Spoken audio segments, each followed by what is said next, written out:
Hello, everyone. My name is Joe Valancourt. I am the product manager for biostimulants here at Verdesian Life Sciences. We're excited to have you on for our Managing Nitrogen for Irrigated Specialty Crops webinar. We'll get going in just a couple minutes here. We're just going to wait for everyone to get logged on and set up, and we'll get going in about 60 to 90 seconds here. So.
Gosh, 60 seconds just seems to kind of crawl on by when you're just staring at your watch here. So I think it's been about a minute. So hopefully most of our participants have joined. Thanks again for joining us for our Managing Nitrogen for Irrigated Specialty Crops. This is a 1.0 CEU accredited webinar here. So if you didn't provide your CCA number upon registration, please reach out to myself or to Lindsay Robinson, which should have had the email there upon your registration when you got your auto email kicked back. So if you have any issues with that, or you didn't put your CCA number in for registration or upon registration, please reach out. Our schedule here, I'm going to give a quick intro, then we'll go over to nitrogen management policy and implications. Then we'll go right into management practices around nitrogen, and then effective nitrogen management with Lyra, one of our solutions really specifically built for nitrogen management in irrigated environments. And then we'll go over a field experience with Lyra, that solution. So we've got 4 outstanding panelists. I don't want to speak for them, so I'll let them introduce themselves. And Aishel, I'll toss it over to you. We'll go backwards, and then Dr. Wyant, we'll kick it off with you, and we can begin. Sounds good. Thank you, Joe. My name is Aishel Young. I'm with Valley Agronomics. I'm based out of Delta, Utah. Been with Valley for 3 years. Before that, I was with JR Simplot, and I'm a crop advisor. We work primarily with small grains, corn, and grasses, alfalfa and orchard grass and alfalfa. And yeah, that's basically me in a nutshell. And I get a lot of hands-on experience out in the field with the growers.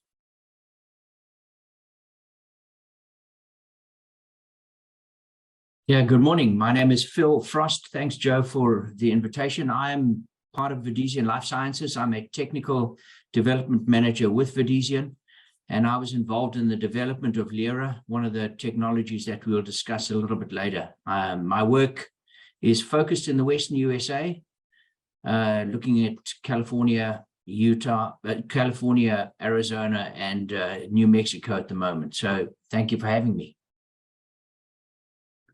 Hi, everyone. My name is Sat Darshan Khalsa. I'm a nitrogen management expert. I did my PhD at UC Davis, as well as postdoc and other projects along the way.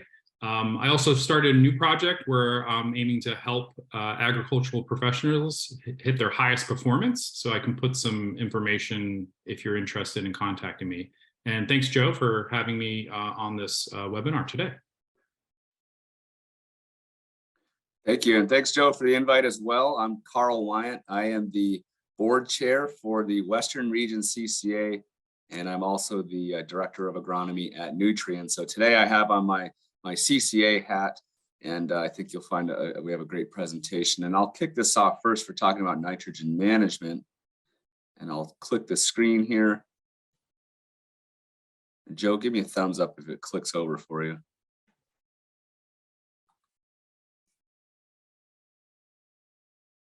There we go. It clicked over. So I'm going to talk about the future of nitrogen management as a CCA. And some of you who are on this call might actually see yourself in these photos. These are actual CCAs in the field from the Western region, which is California and Arizona. There's roughly 1,300 of us out there making crop and nutrient management decisions, including nitrogen budgets, which we'll talk about here in a second.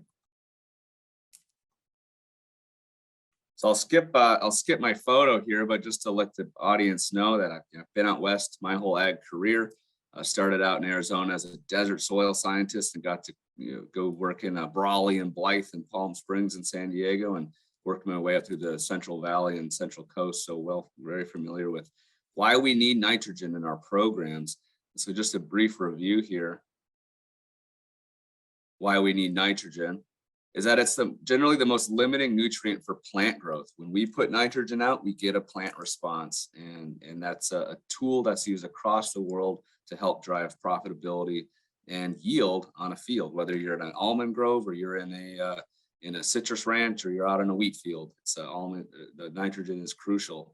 And one of those reasons is because nitrogen is a structural component of chlorophyll, and we need that chlorophyll to actually translate the sunshine, all that energy that's in the sun.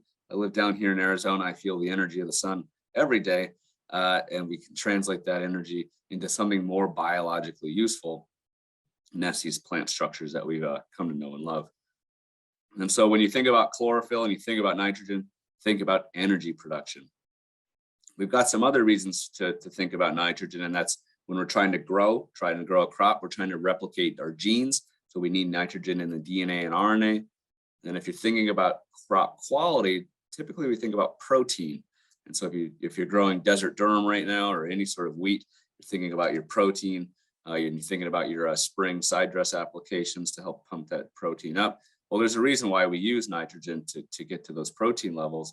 And that's because it's a component of the amine group. And I'll show you a picture here in case you needed a tattoo idea here for spring break, or just so you know.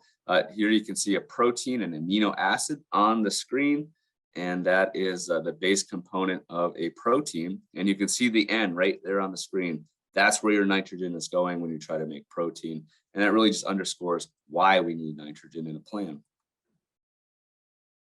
So of course, we see how responsive nitrogen is, how responsive crops are to nitrogen. And here I'm just showing some photos from our friends at Yara showing corn grown in optimal nitrogen conditions and suboptimal nitrogen conditions. So when you miss those management goals on your nitrogen fertilizer, it can have a pretty severe impact. If you just compare the ears on the screen, the optimum program versus the inefficient program, I promise you I didn't grow that corn, but it just goes to show just how strong of a lever nitrogen is for your profitability. The challenge with nitrogen is that it's easy to lose. Plants love it, and it helps to drive yield. The challenge is that you lose your nitrogen to multiple pathways, depending on the time of year, depending on your soil conditions, and depending on how you actually manage your nitrogen fertilizer, can make it more prone to loss. So I'm just showing here, in a perfect world, we would get that nitrogen that's in the circle in the middle of the screen. In a perfect world, we would get 100% of it up into the crop where it belongs, and we all be happy. However, it's prone to loss.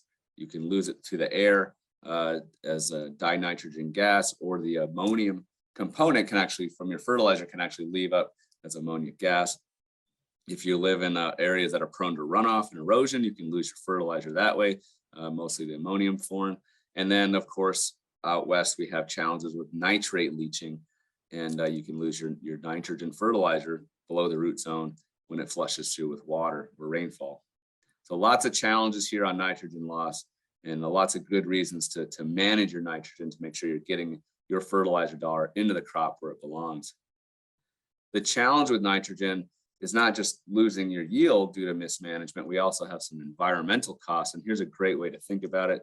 when we think about that leaching piece or that volatilized ammonia, I mean, you can actually put an environmental cost here. Here's a study that's a little bit old, but you know, that environmental cost for the United States is up into the billions now.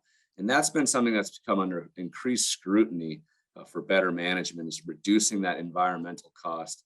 And there's been some legislation that's been put forth to help countervail those unintended consequences. So if you're living in California or Arizona, you've heard about some of these challenges with nitrate pollution of groundwater. And this came out, roughly 10 years ago or so, that started this process where we're having to better manage our nitrogen and use different tools to make sure we're getting the nitrogen into the crop and keeping it out here of the waterway, out of the groundwater. So here's that executive summary if you want to read it, or if you haven't taken a look at it in a few years, but just showing the study that really just launched a lot of this different regulatory effort, showing that, hey, there's nitrate in California's groundwater, and some of the fertilizers from agriculture are the main cause of it. So interesting study, and it really kind of started driving some regulatory efforts. Here my animation's not working, but just some of the news that came out that shows, hey, there's some challenges here with nitrogen pollution, and we needed to enact some different laws to help manage that. So here, just showing some of the news that came out, about nitrate. Here's from UC Davis. You can also go into some of the San Francisco Gate had an article came out back in 2012. I mean, this stuff made national headlines. It was a big deal. And so what do policymakers do when something like this gets in the news? They start to enact regulations. So we had the irrigation and nitrogen management plans come in for parts of the Central Valley and certain watersheds where you have to do all your nitrogen budgets and you have to write a nitrogen management plan for your field. Unfortunately, that's something that a qualified certified crop advisor can sign off on if they've taken their nitrogen management specialty exam. And I'll mention that at the end. And then we also have on the coast Ag Order 4.0 that is just getting going and really leading to some advanced nitrogen management. And it's all about this fertilizer piece and some of these unintended consequences of trying to make sure we're getting nitrogen in the crop and keeping it out of where it doesn't belong. So that's where these 4R nutrient practices come in. Thinking about our right source, our right rate, right time, and right place, leveraging those 4 bits of information to push the efficiency. And if you look on the right side of the screen here, nitrogen fertilizer, when it's not managed very well, can have low efficiency, meaning 30% of your nitrogen actually gets into the crop where you want it, and you lose the rest of that 70% to the atmosphere, to leaching, to runoff. And so that could be a challenge. And it can also be a challenge financially because it's not an optimized input dollar. When we manage our nitrogen fertilizers really well, we can push that efficiency up towards 70%. And that's when you're using all your tools, including the 4Rs and also some of these technology assists that are out there to help keep that nitrogen where you want it. So what are some ways we can improve efficiency? How do we push our nitrogen efficiency higher towards that 70%, and maybe someday even higher as we get down the road here? But split applications are a great way to do that, splitting up your nitrogen into smaller shots, timing it with crop uptake so that you're leaving less nitrogen available to get lost to the environment and get it into the crop. Nitrogen budgets, of course, some of you on this call are familiar with that, having to write nitrogen budgets for your field. We're actually solving for all your soil credits, your irrigation water credits, how much is pulled off by the crop and required by the crop, and then subtracting that out and finding out this is the value of how much nitrogen pounds per acre I can put out this year to make sure that my inputs equal my outputs. So that's been a good lesson in management for a lot of us, including myself, and how to optimize what I have left in the nitrogen budget to get it in the crop. Of course, if you're surface spreading urea, cultivating it in or irrigating it in is always a good idea, so you can reduce that ammoniacal loss significantly. Reducing your overwatering.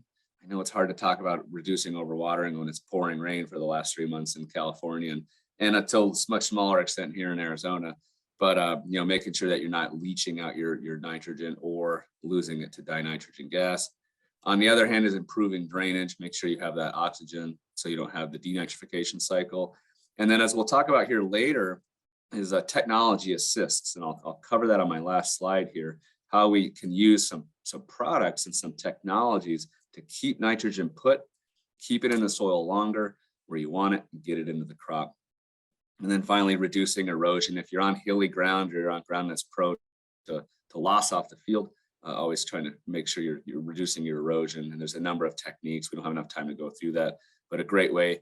If you're losing soil off your field, you are losing some of your fertilizer dollar along with it, including nitrogen and also P and K.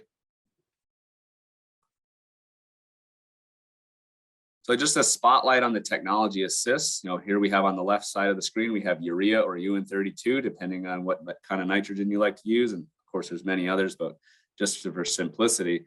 And our goal here is to connect this arrow on the left to the right and get the nitrogen into the crop for plant uptake. But you can see all these arrows, the black and red arrows are your loss pathways. And when you think about all of your management techniques, in your customized soil conditions, you have lots of opportunities to integrate different technological assists into your ingredient mix to help reduce some of these loss pathways. And I just have the active ingredients listed on the ammonia gas loss. You have the more common in NBPTs. If you look at nitrate loss, you have several different technology and active ingredient options. Humic acids have been indicated as a way to keep things put in the soil. And then if you're prone to ground that kind of locks up in the summer, or when after you water, you have some opportunities with soil conditioners. So lots of different ways to manage this. And I think there's a question here, because when we presented with a lot of opportunity, and here I'm just showing some active ingredients because, wait, there's more. There's also slow release and controlled release formulations that are out on the market. And so folks see this list and this menu of options, and they have this central question, which one do I pick? And that's where having an advisor can help you out. And that's where I invite the audience here to click on this QR code. This is to the Western Region Certified Crop Advisor website. We are trained to help advise on these kinds of matters, and we hope that we're a crucial partner in what you're trying to do. And like I mentioned, if you are creating nitrogen management plans and you need someone to sign off on them, a qualified CCA can help you do that if they've taken all the right trainings and they're certified to sign up on those plans. So Joe, I will that's my last slide, and I'll hand it off. Sounds good. I'm gonna give it over to Dr. Kalsa here, and there we go. Oh, I'm gonna mute myself real quick, Doctor. Bloop, bloop, bloop, bloop. All right, Joe, thank you. I think we're good. Oh, I double clicked. Oh, sorry, you know what I did, because I was trying to mute. We double clicked. All good. So as we go back to the next slide, so my name is Satdarshan Khalsa, as I mentioned, so I'll talk a little bit about nitrogen management specific to fertigation systems, thinking about specialty crops. So I started a new project called Farm Renew. The idea of that project is really to help ag professionals reach their highest levels of performance. I won't talk about that today, but I'll put some information up on my last slide if you're interested. So this overview of this presentation is we're going to just talk about nitrogen management and really hone in on building off of what Dr. Wyatt just showed us, honing on really on some specifics when it comes to fertigation. And I'll talk quite a bit about tree crops because that's a lot of my expertise. So for those in particular, we're talking about crop demand. We have a huge diversity of crops in the West that are being grown. So understanding what that crop demand is really important. And then how do we time fertigation so that we're being most efficient with our nitrogen, right? So best nitrogen management is essentially getting as much of the nitrogen into the crop and losing it as little as possible, right? And if we can do that, we're maximizing our efficiency, which has implications for the environment, sustainability, and the grower's bottom line. So I'll go over a little bit more about the environmental impacts that Dr. Wyatt talked about, but specific to irrigation and nitrogen sources, and go talk a little bit about gaseous N loss, so we just kind of understand how that fits within the context of fertigation practices. And then I'll present just a few different applied solutions, looking at one of the products, Lyra, my experience with it and stewarding nitrate, and also just this idea about knowledge transfer, because I think it's really important that we're always grounded in the idea that we are the information sources to affect change on the farm. So first, nitrogen demand in fruit and nut crops, right? So I'm in California. We have a whole diversity of different fruit and nut crops, as well as vegetable crops. But to fit it all on one slide, we're just going to focus on fruits and nuts. And this applies to anywhere, really, anywhere in the West or in North America where you might be doing consultations. But when we're coming up with a rate for fertilizer, we need to know how much nitrogen is in the harvested part of the plant, right? So it's not always intuitive. How do we come up with these nitrogen rates? Well, if we look at these crops here, fruits and nuts, we can see that there's a huge difference between nuts and fruits. Nuts, of course, are high in protein, so they're going to be removing the most nitrogen from the field. Almonds being the big one, 136 pounds of nitrogen in a ton of dry kernels, right? So if you're doing calculations for the yield expectation for an orchard, you should be able to pretty quickly say, okay, this is how much it's going to be removing. I'm going to have to think about replacing that. Pistachios and walnuts, also nut crops, will be coming in second and third. And then the whole host of different fruit crops have quite a bit of variability there. So knowing what this is really important. If you search nitrogen in harvested plant parts for Daniel Geisler, who is a crop extension, a lot of different crops that are out there. So if we went with a really high almond yield of 3,500 pounds per acre, right, the way that you'd figure it out, and I'm dividing the 136 by 2 in this case, is that we know there's 68 pounds of nitrogen in 1,000 pounds of kernels, times it by 1.3, and divide by your targeted nitrogen use efficiency. And that will come up with what essentially we have as the nitrogen requirement, right? Like how much fertilizer needs to be applied to this field to match that that specific yield. Right, so there's a lot of factors that go into that in trying to hit that target, but it's important to understand how much you actually need to apply first and foremost. But one of the most important things with an irrigation and fertigation system that we have control over is the timing, right? So in this figure from Saiful Mohammed, who published this paper in the European Journal of Agronomy, he's showing on the y-axis basically nitrogen, how much nitrogen is in the field at a given time on the x-axis, right? So for almonds, again, we're going from dormancy all the way through harvest and leaf fall. You can see that the perennial portions include the tree, and then the annual portions are mainly being found in the kernel, right? So during this rapid period from right around now all the way through harvest in whole split in July into harvest in August, you can see that the nitrogen content in an orchard almost doubles. In fact, almost more than doubles, which is really an impressive feat in itself. But that's really the protein in the kernels. So when you're thinking about, okay, when do I need to deliver that nitrogen? What's the right time? You always want to be a week or so ahead of that to make sure that the uptake in the soil is being matched with the application. So that right rate matched with the right timing are sort of your 1-2 punch to try to get to your nitrogen efficiency as targeted as possible. Then we got to think about right sources of nitrogen and how that might interact with soils and how we manage water, right? So this is a complex figure, but it's one of my favorite figures to teach, especially with a smart audience like we have in the room today. So this is from the International Plant Nutrition Institute. And what you can see, the x-axis of each figure shows the location by depth of applied nitrogen fertilizer after fertigation, right? So it's where the nitrogen ends up by depth in inches after applying fertilizer, and it being sampled within 90 minutes after application. So where does the fertilizer end up? And this is important because this is how we can really control where fertilizer is going to end up, and we can make sure that it's going to be in the right part of the root zone for the plants to take up. The columns we have here are different soil types. So we have a clay, a loam, and a sandy loam. So going from right to left, the soils are getting more fine textures. From left to right, they're getting more coarse, more sandy. And what we have in the rows, on the top is ammonium sulfate, on the middle is urea, and at the bottom is calcium nitrate. So the soil textures are displayed, as I showed you. And we also want to understand, really where does water move when where does fertilizer end up when the water is applied?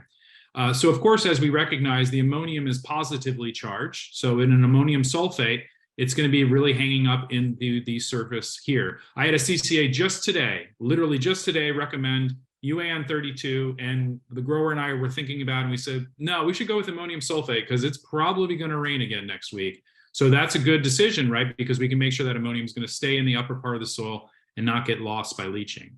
With urea, which is not always intuitively understand because we always think of urea hydrolysis into ammonium, but urea is a neutrally charged molecule. So just after fertigation, urea can move within the profile just a little bit. And as you can see with the sandy soil, move even more, right? So if we put too much water on, or it's followed by a big rain, an unexpected rainfall early in the season, like we're experiencing this year, you could push urea past the profile unexpectedly. And then of course we have calcium nitrate, nitrate-based fertilizer, often used in a lot of different situations, really good products out there, including CAN 17, highly available nitrate for plant uptake, really get the response that you're looking for, but recognizing that depending on the soil and how much water you're going to apply, you can move that nitrate pretty quickly into the root zone. So if you have young trees and you're trying to give them a boost of nitrate to get them ready for the season, you have to be very careful about how much water is being applied with that nitrate to make sure that nitrate stays within the rooting zone. So right here, one of my favorite figures to show the interaction between the right source of nitrogen, soil types, and how you manage the irrigation after a fertigation event. A little bit more on the environmental impacts of denitrification. Not something that we talk about a lot, mainly in fertigation systems because we're really drip irrigating and we're applying the right amount of fertilizer at the right time. So we're not having large anaerobic conditions that are really going in large amounts of nitrogen available so that we can really potentially lose a lot of nitrogen during denitrification. So this is actually an advantage for fertigation, that denitrification rates can be pretty low. The basic understanding is the potential for losing gases for denitrification are on the y-axis here, the different gas species, and then the water-filled pore space is on the y-axis. So going from 0 to 100% water-filled pore space, so saturated essentially. And we have NOx, which is an environmental pollutant. We have N2O, which is an important greenhouse gas, and then we have N2 essentially, which is the nitrogen, the nitrogen in the air we breathe essentially. And what we've done is there's been a few studies looking at nitrous oxide specifically, because when we think of the whole greenhouse gas emissions landscape, agriculture does play an important role, and emissions can be reduced, especially tied to how fertilizers are used more efficiently and how fertilizers could be applied to minimize N2O emissions. In reality, the amount of nitrogen that can be lost from N2O is less than 1%. So it's not a huge amount. However, it is 300 times more potent than CO2. And if you think about where your products are going to suppliers and then ultimately to other companies downstream, there's going to be a lot of interest in emissions reductions and potential opportunities for growers to think about doing it on their farm and potentially being rewarded for doing so. So in this figure, we have on the x-axis days after fertigation, and on the y-axis, we have nitrous oxide emissions. And we have high fluxes in summer compared to fall. And then we have higher fluxes from UAN 32 in summer compared to a calcium ammonium nitrate at the same time of year. And we saw the biggest reduction in summer. So in the summer, when there was calcium CAN 17 used, we saw that the nitrous oxide emissions were significantly lower. Now, was this a large substantive amount of nitrogen? No, but it is some evidence to show that how you manage your nitrogen and the types of materials you choose and when you apply them can have an effect on nitrous oxide emissions. So my last two slides are some just applied outcomes and some solutions, additional solutions that we have in place. So I led this study for Lyra at UC Davis. We looked at applying the material in the control, in the treatment, with basically a UAN fertilizer program, and then the control, which was basically the fertilizer without Lyra. And we bury these materials into the soil that could capture all the nitrogen, essentially. And what we did is we did it periodically. So we did it over different months in the season. And then we were able to measure how much nitrate moved through the profile with the water and could have been exposed potentially to the roots over time. And what we did is when we looked at the VLS 3003 product, which is a Lyra-based product, we measured the potential nitrate leaching in milligrams of N per kilogram soil per year, right? So we took the different periods of the year and added them together. And with 90% confidence, we could say that the Lyra product reduced potential nitrate leaching compared to the control. So that was a really great finding to say that, well, when we used Lyra in an almond orchard fertigated system, we were able to demonstrate that compared to the control using this experimental technique, that less nitrate was moving through the profile. So it was a test polymer. We were able to see that holds on to ammonium ions. We were able to, the mechanism was that we were seeing decreased nitrification, and the N availability measured was with the ion exchange resin. So we really think that this can facilitate nitrate management, especially if you're in some saline conditions where you want to be rinsing, doing additional applications of nitrogen to leach salts.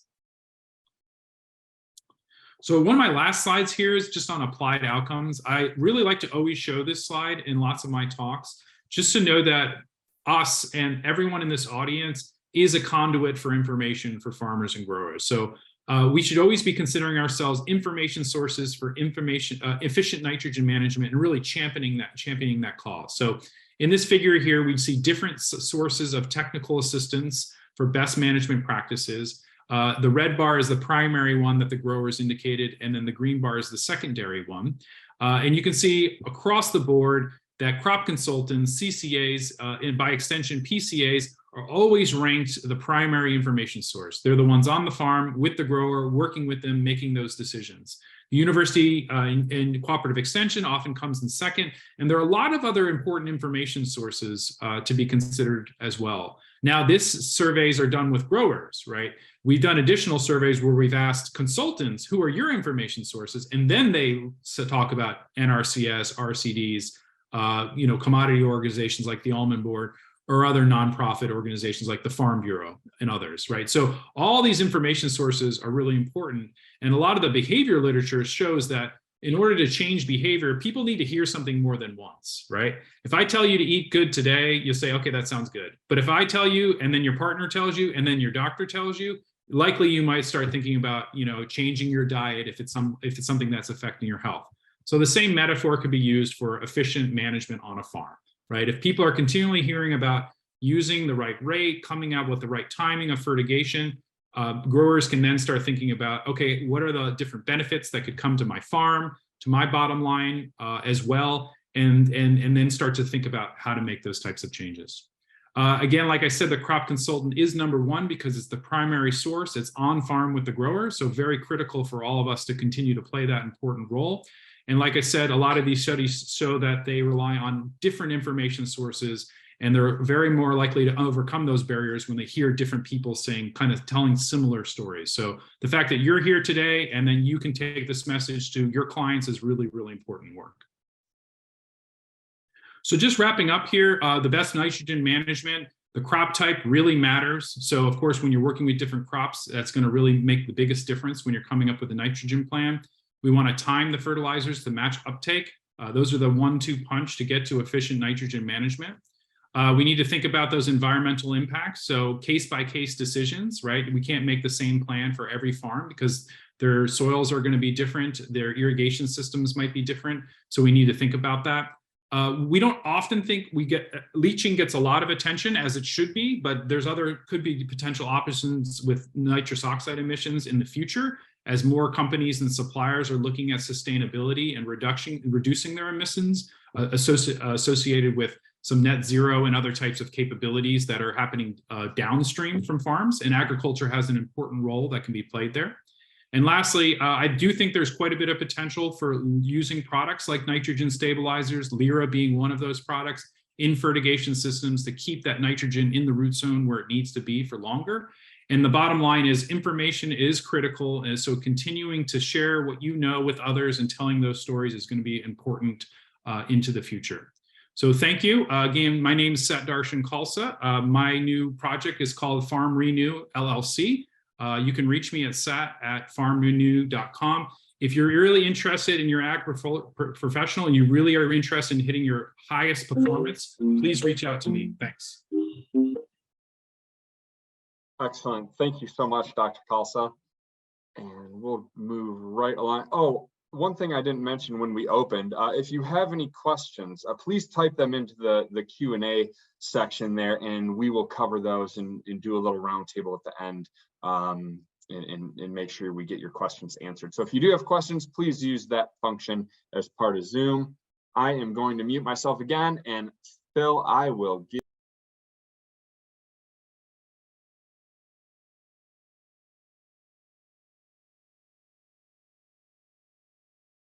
Right. Good morning, everybody. Thank you so much. Phil Frost, Technical Development Manager for Verdesian. I think I'm going to be picking up where the previous two speakers have left off. And just to reinforce that, it is critical that each one of us enable the sustainable future of our farmers. And so we can do that through nutrient use efficiency, making sure that every single unit of input that we use is efficiently applied and then taken up and utilized by the plants that we are managing and working with. And we are able to do that with various products and technologies to do that. So let's keep that in mind as we focus on that. However, it's not just as simple as that, right? We know that there is a problem. The environment is very complex. We have, if you look at the top right-hand side, the factors that influence the complexity include abiotic stress management, includes our management, in fact. It includes nutrient use efficiency and all of the various factors that are involved in growing a crop. And to add to that complexity, we know that Liebig's law of the minimum states that we can be doing 99% of it right. If we get a particular element wrong, that law of the minimum will reduce the output that we are working for. And that can be inefficient plant nutrient uptake, as we see here on the left, or even plant metabolic capacity, the ability of a plant to utilize and uptake nitrogen. We saw in Dr. Kalsa's chart there where various crops take up and utilize nitrogen very differently. And so we need to be aware of that and understand that it is complex to manage those situations. How do we do that? Do we just give up and say, well, this is too complex for us? Not at all. What we do is we rely on the scientific method that has been used to develop and uncover and reveal and show us how to do things so much better. Many very bright people have done multiple tests using the scientific method, and as a result, we have technologies and management systems and opportunities so that we can minimize these limiting factors that we face in so many situations. So all is not lost. We do have the scientific method that can develop solutions and opportunities for us. So as we look at Lyra this morning as a particular technology solution, we're going to look at it from three different points of view: the problem, the solution, and the proof of performance. And again, I promise you, we didn't share slides before the event. So I'm really glad that a lot of the information that we're talking about has been repeated a number of times. Again, to Dr. Kalsa's point, we hear things once, it's great. We hear it twice, it's so much better.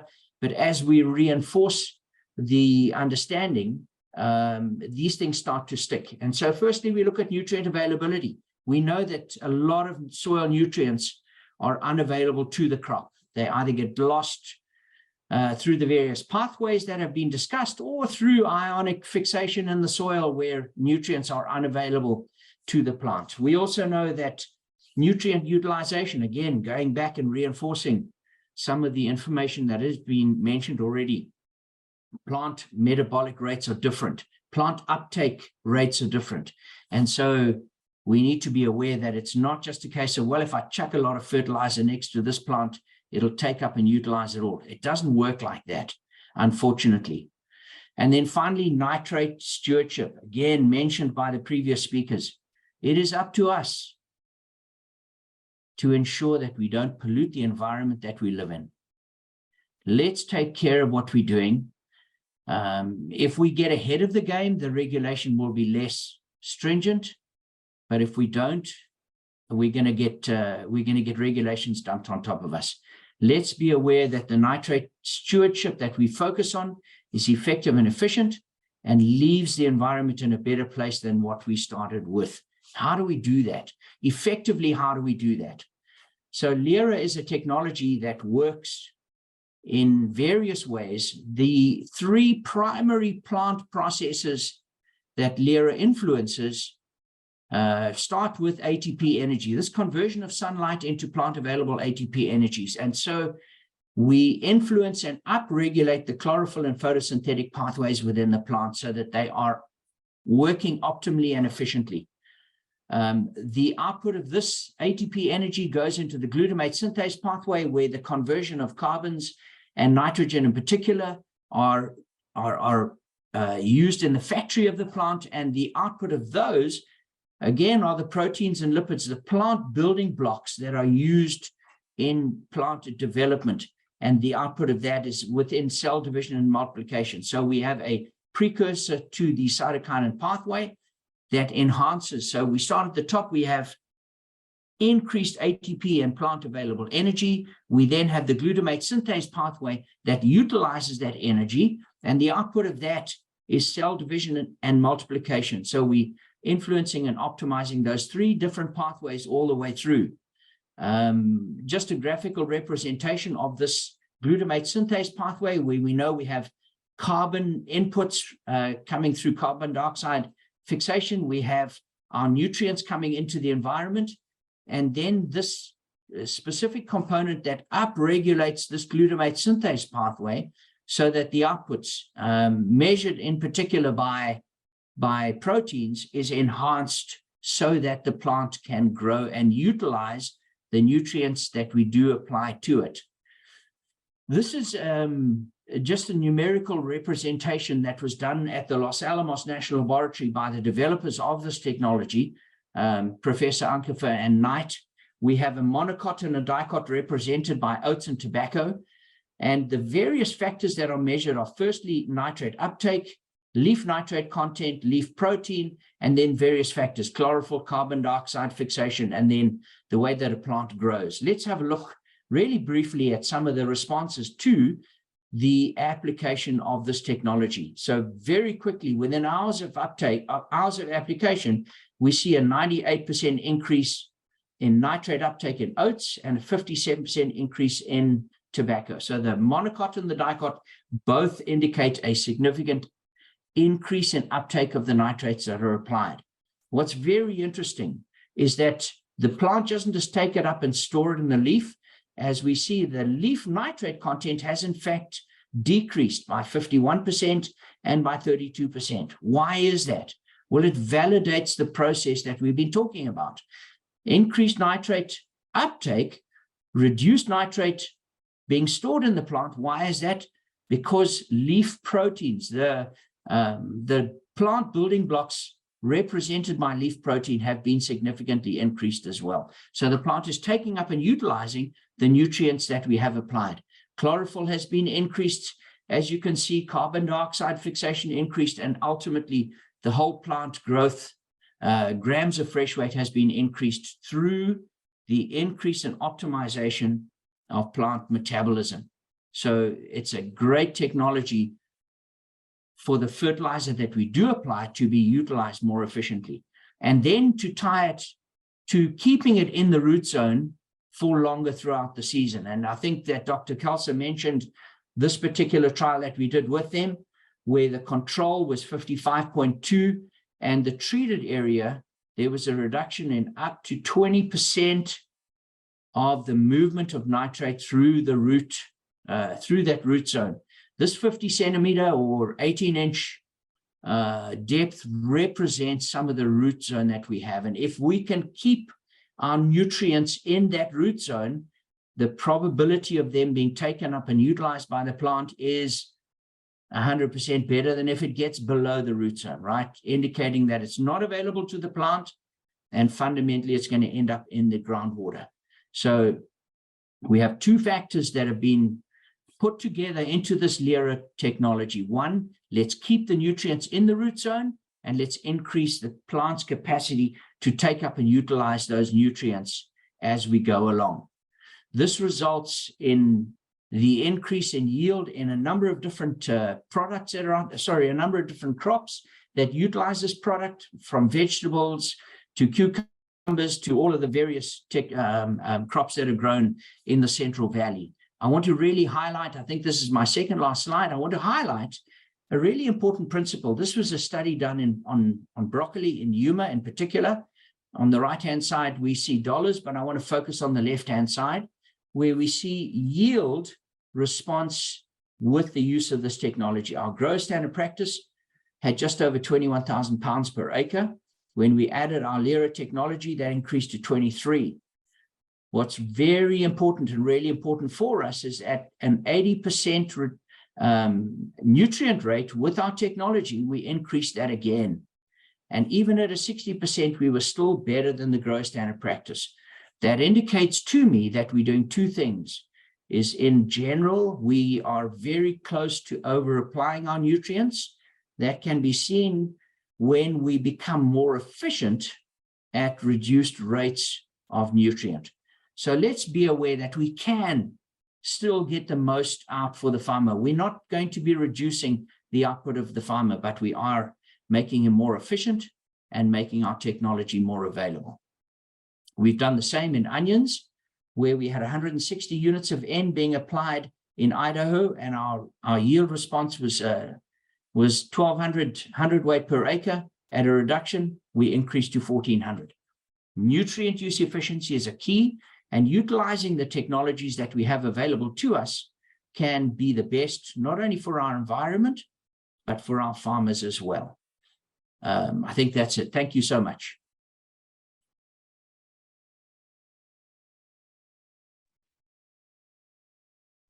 All right, I have taken back control. Thank you, Phil. That was a great overview. And now we'll go over to Aishel Young. He is with Valley Ag and has had some personal experience with Lyra. And we hopefully can share that. Aishel, I'll toss it over to you, sir. All right, thank you. Joe, can you go back to the other slide, that first one? I think it's the same picture, but yeah, Aishel Young, this picture here is in Nevada, in an area where we grow a lot of timothy and a lot of orchard grasses. There's alfalfa growing there too.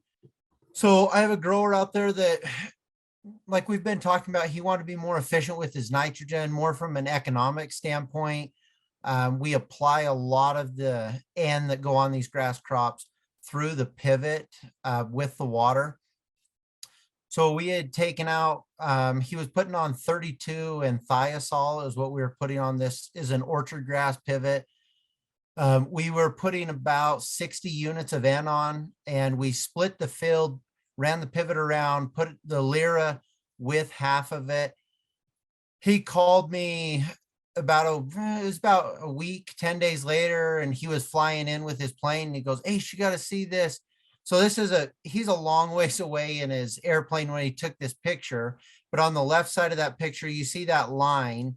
It is the exact same crop. The left side was treated with the Lyra and the right side was not. It was the same, both sides got the same units of N and thiazole.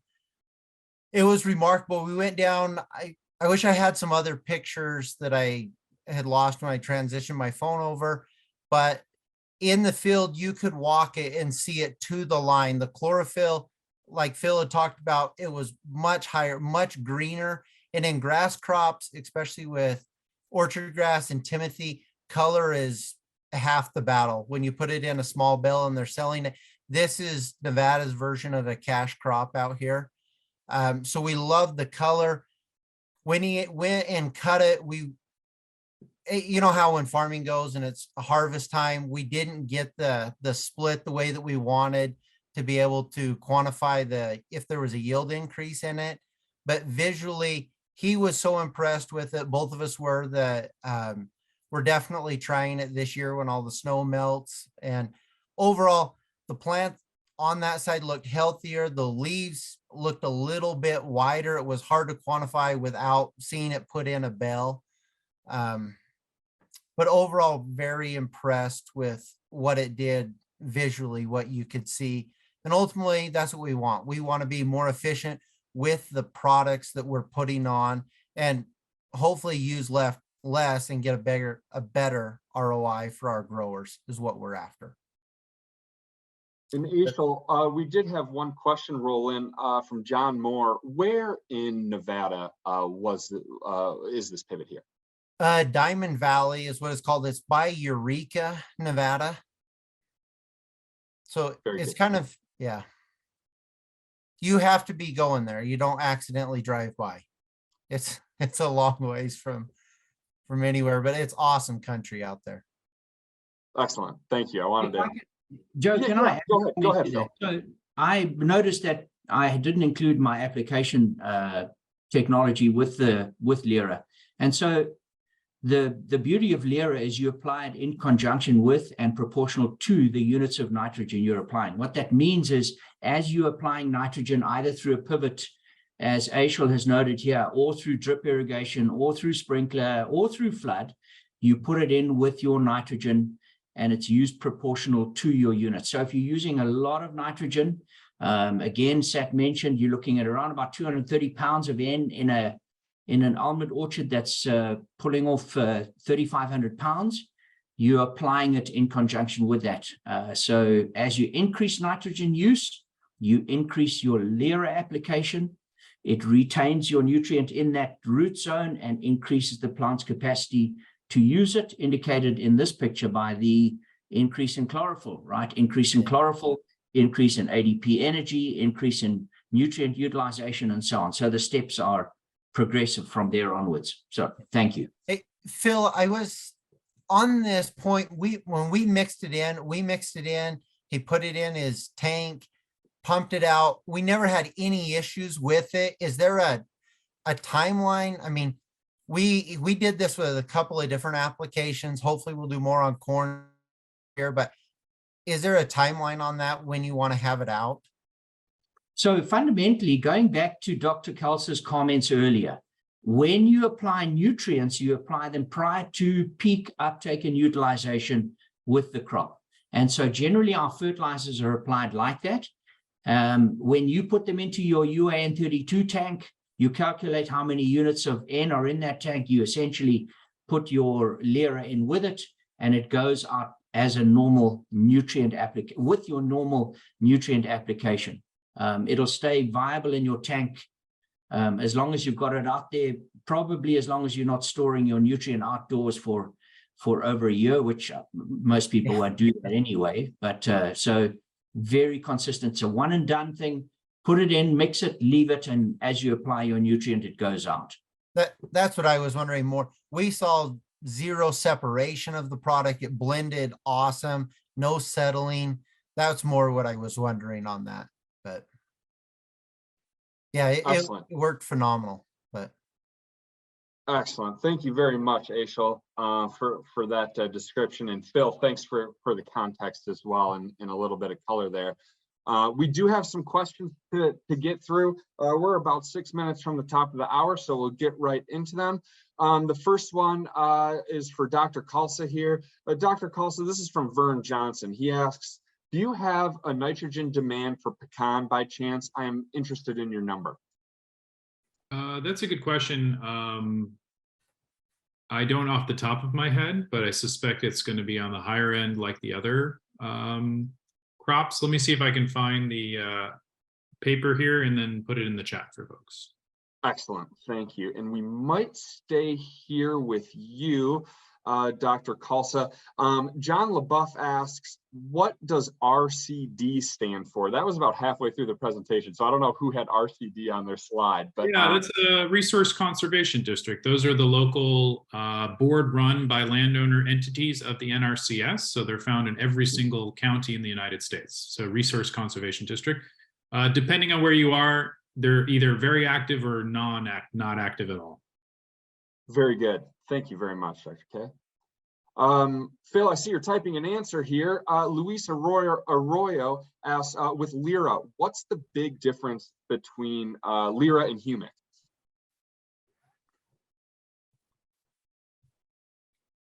Sorry, thanks for that. Yeah, so humics are generally, if you're looking at the CEC, the cation exchange capacity of humics, you're about 400 if with a really good one.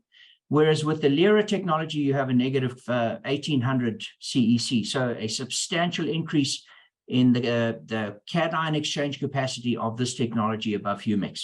In addition to that, the concentration of carbon are very similar as well. So the two key elements of humics are a carbon content, a source of nutrient for your microbes, as well as that cation exchange capacity. The Lyra technology has a similar carbon content and a much higher cation exchange capacity to act as an exchange resin for yourself throughout the year. The cost of the product, I'm going to give that over to Joe. I don't have an idea. I just work on the tech side of it, I'm afraid. Yes, and you know what? I'll get to that. Let me look up what our dealer pricing is, and you know, we of course don't control pricing at every individual retailer. We just have a distribution and suggested dealer price. So let me look that up quickly, and I will get back to you, anonymous attendee. So we will continue along here. Juan Medrano asks, seldomly anyone mentions anything about the quality of water being used for fertigation, which is a critical component on nutrient uptake. In Solano and Yolo County, Barissa surface water has 200 part per million of bicarbonates and a pH of 8.7. What is the effect of this water in relation to nitrogen utilization and loss? Dr. Kalsa or Dr. Wyant, maybe you could chip in on that one? Zach, you want me to go first? Yeah, why don't you go first and I'll see if I can build. Yeah, water quality can have an impact on your crops, mainly by what's in the water. You mentioned the pH, you mentioned the bicarbonate. Don't forget our other friends that are in irrigation water, sodium, chloride, boron, and some of these constituents can be toxic to your crops. So that can actually reduce some of your volume of root exploration, because those roots can get burned by this toxic ion. So if you've got a reduced rooting zone and rooting volume, that can limit your crop's ability to take nitrogen up. Is that? Yeah, I think not necessarily with nitrogen, of course. pH would then cause other issues with other nutrients. I think so mainly when we think about availability of other nutrients, that's where pH plays a bigger role. But I guess the question, if it's mixed with nitrogen and fertigation water, that could affect some of the uptake pathways. So treating the water in such a way that you can get it closer to neutral or slightly acidic is often the goal. But exactly what would happen would really depend on the context of the crop and the nitrogen source that's being used. So it's a good question. I think it's a little bit more complicated than a simple answer at this stage. But I think working with your CCA to kind of think about how you can treat the water to make it less of an issue of being so alkaline could benefit not just not necessarily nitrogen, but other nutrients more specifically. Excellent. Thank you. Let's see. Bud Hoekstra asks, given the USDA biochar program, how do pyrocarbons stack up in the nitrogen efficiency picture? And gosh, I don't know who would be best to answer that one. So anyone that might have any insight here, please chip in. Yeah, so Joe, thanks for that. I was very fortunate to study fairly recently with one of the discoverers of biochar. And one of the key factors of biochar is they become essentially a storage and facility for soil microbes. They have exceptional surface area, and so they have a capacity to hold on to and provide a residence, in essence, a high-rise block of apartments for soil microbes, and they are able thereafter to be very good nutrient cyclers. And so using biochar generally in the lower root system is very good for nutrient cycling and therefore nutrient efficiency as well. Very good. Thank you, Phil. Anyone else on that one? Excellent, excellent.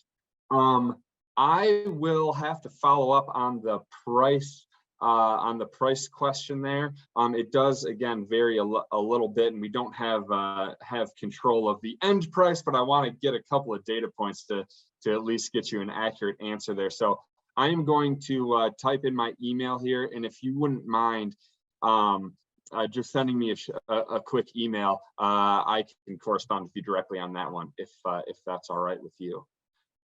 Does anyone else have any questions? We're just past the top of the hour here. Our timing has been pretty well. Is there any other questions that we can Joe, you can share that website I put in our chat. I guess I can't chat with all the folks, but if you, for the gentleman or person who asked about pecans, the best university is New Mexico State when it comes to pecan, and they're pecan experts. So if you go to pecans.nmsu.edu, so New Mexico State University, NMSU, that website has lots of contacts for pecan experts, agronomists, and others. And I think if you ask the question about the nitrogen content in the harvested part of a pecan tree, they might have some insight. The California study that I referenced did not show pecans in it. I guess we just don't grow enough of them these days. So there we go. Sounds good. You know what, we did have a couple more. Is Lyra, Ivan Belfi asked, is Lyra registered for all crops in California? Gosh, I would say nearly everything. I can't think of anything that we don't have a label on. Phil, is that, or registration, is that accurate? I'm getting a nod from Phil. So nearly every crop in California, Lyra has registration for. So, and I will give JW Lemons is our salesman in the Valley, our account manager, and he said he could help you with pricing as well, and your local retailer should also be able to help. So I will put his information also in that question for you.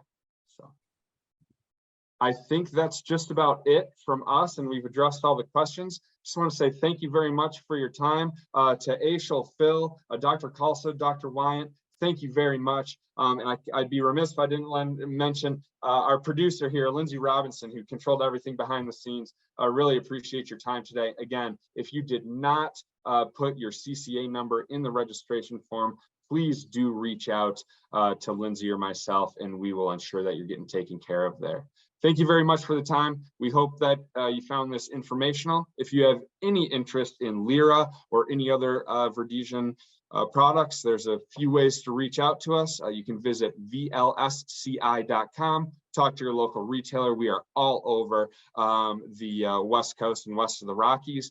Or you can email us directly. There's some form fills on our website, and we will get you to the right person within usually within 48 hours. So with that being said, have a wonderful rest of the week. Have a wonderful weekend, and don't be afraid to wear green and white and cheer on my Spartans this weekend. We could use the help. So thank you very much. Take it easy.